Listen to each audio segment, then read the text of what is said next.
All right. Shalom. Labachoyim Shal Yashar Allah. Shalom. Labachoyim Shal Yashar Allah. Shalom. Labachoyim Shal Yashar Allah. All right. Um. First and foremost, got to give all praise unto Yahweh Ba'ashem Yahushai. Double honors to the apostles of Great Millstone who do indeed rule well. And salutations to all you true Akim out there that's pushing this truth and sincerity and in charity, all right? Yahweh Ba'ashem Yahushai Ba'ashem Kodash Racha Barakwa Nakawam Atha. All right. And this video basically that I'm doing, simple video dealing with slavery. We are still slaves as the depiction, as the illustration shows. All right. That's what that says. You know what I mean?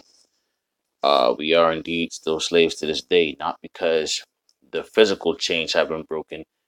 We have these mental chains. But now, as we all should already know, you know, I mean, this whole setup is legitimately fixed and based on thievery.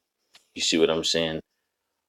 I mean, this entire system was set up by thieves for thieves, all right? We, the people, we don't benefit from this system. We're given an illusion of freedom, all right? The scriptures say the scriptures say the earth is given into the hand of the wicked, all right? And that to this day is very true, okay? So without further ado, I just want to give some scriptures kind of proving that point. You know what I mean?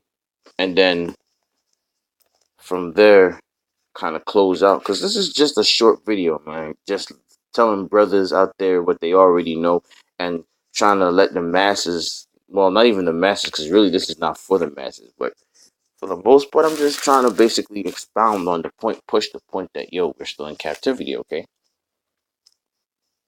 Um, let's see here now. I should start in the Apocrypha actually, and I think that's what I'm gonna do. I'm gonna start off in the Apocrypha. Bear with me for just one moment.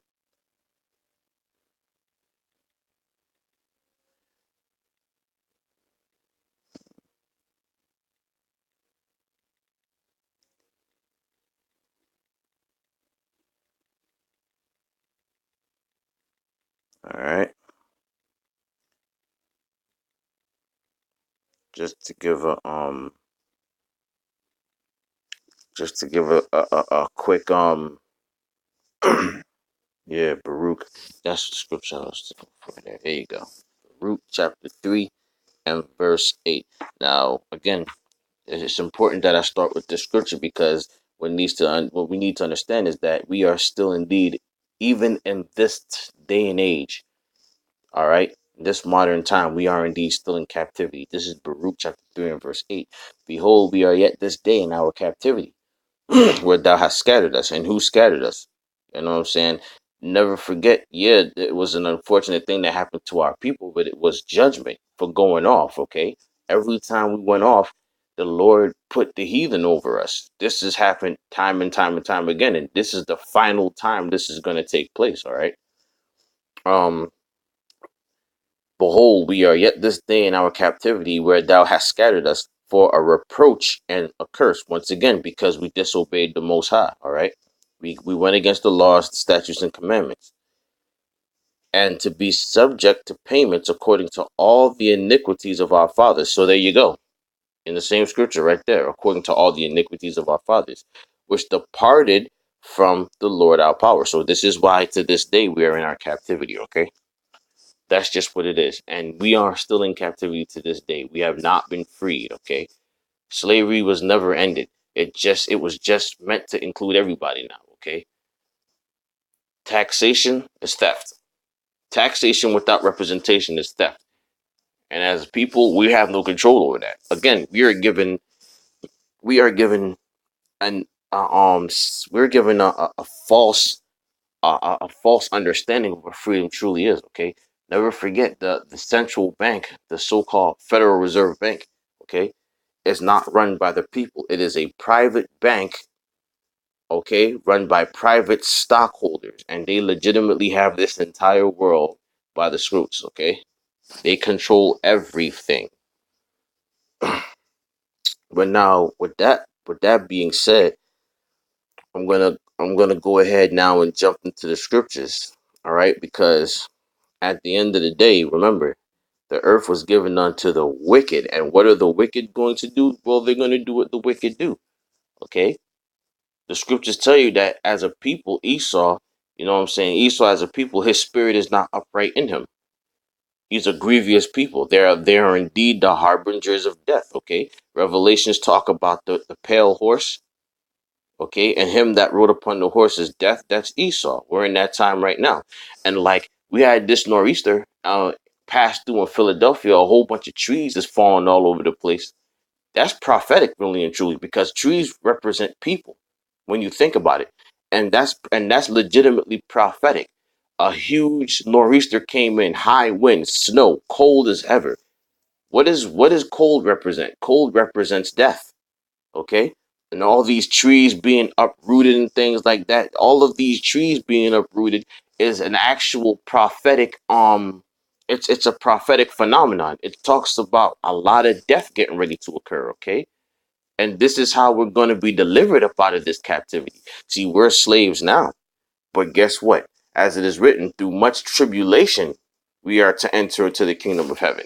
And so that's what this all comes down to at the end of the very end of the day. Okay, this devil, though we sinned against the Lord and we were punished, the way this devil is doing things, he has to pay for all of this. Okay, better yet, here's the scripture in First Peter. Uh this is first not First Peter, Salakia. Um I gotta find that scripture again because this was beautiful. Yeah, Esau is legitimately going to be held responsible for what he did, man. This is the book of Exodus, chapter 21 and verse 16. And he that stealeth a man and selleth him, which that's an actual law written. He that stealeth a man and selleth him, or he be found in his hand, he shall surely be put to death. And Esau is going to be put to death for that very act, stealing a man. Okay, he stole us from the interiors of Africa. But again, the reason why he wasn't, the reason why it hasn't been dealt with, you know what I'm saying? The reason why Esau hasn't been dealt with immediately after such acts is because prophecy has to be fulfilled. Okay, that he had to be revealed as the devil, like the scriptures say, that man of perdition had to be revealed. Okay, and so he wasn't immediately taken down. He wasn't immediately broken in pieces. He's going to be, but he's not. But it's not an immediate thing. Okay. All right. So now we're gonna go into the next scripture real quick. Um, which proves that. See here real quick, and I really did just have the scripture up too. Man, this is deep. Um, let's see. Ephesians chapter 6 and 5. Servants, be obedient to them that are your masters according to the flesh, which that's Esau right now. He is our master according to the flesh. Okay. He was given the power. He was given the power over us. In fact, what is Esau represented as in the scriptures? The Lord's sword. Okay. The wicked is the Lord's sword. What did King David say? Save my soul from the wicked, which is thy sword. And so this is what we're going through right now. We're basically underneath the sword of the Lord. Servants be obedient to them.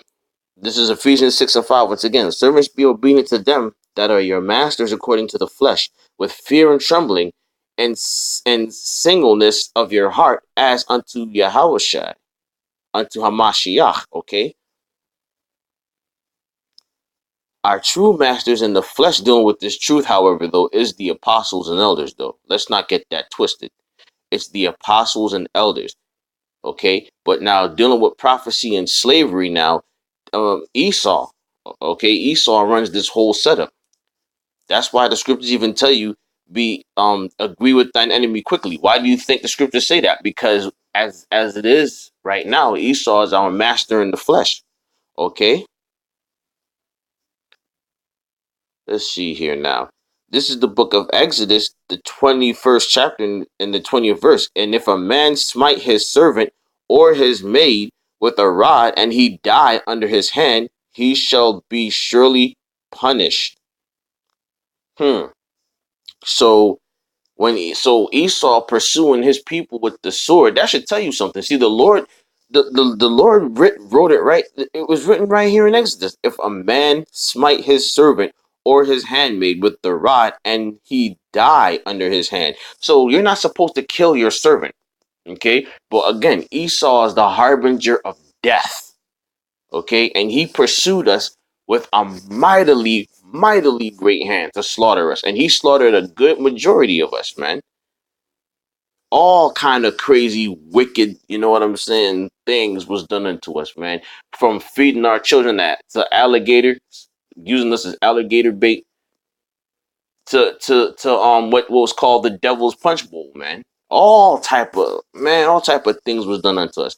But the Lord said, if a man smite his servant or his hand or his maid with the rod, and he die under his hand, he shall be surely punished. You will be punished for killing your servant, man. And so guess what? You think Esau is not going to get his ass handed to him for that? What does the book of Obadiah say? Because thou pursued thy brother with the sword, roughly paraphrasing. Okay? Man, I tell you. This is a deep thing though, you know what I'm saying? And again, to this day, we are underneath that same paradigm. We're being slaughtered, man. All these police shootings and things of that nature. Oh yeah, it's still going on. It's still very, very much a prevalent problem in our times, in these times today, man. Esau still killing up Jake left, right, and center.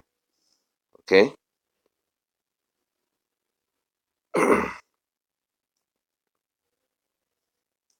So let's see if I could just find this one last scripture, because the point the point has pretty much been made. We are still to this day in our captivity, man. When it's all said and done, that's just the truth of the matter. We are still in captivity, okay? And those that are masters in this wicked ass setup, the rulers of this world, all right, they're going to have their asses handed to them very soon, okay? This is the book of Colossians chapter 4 and verse 1. Masters, give unto your servants that which is just. So right there, that goes to show you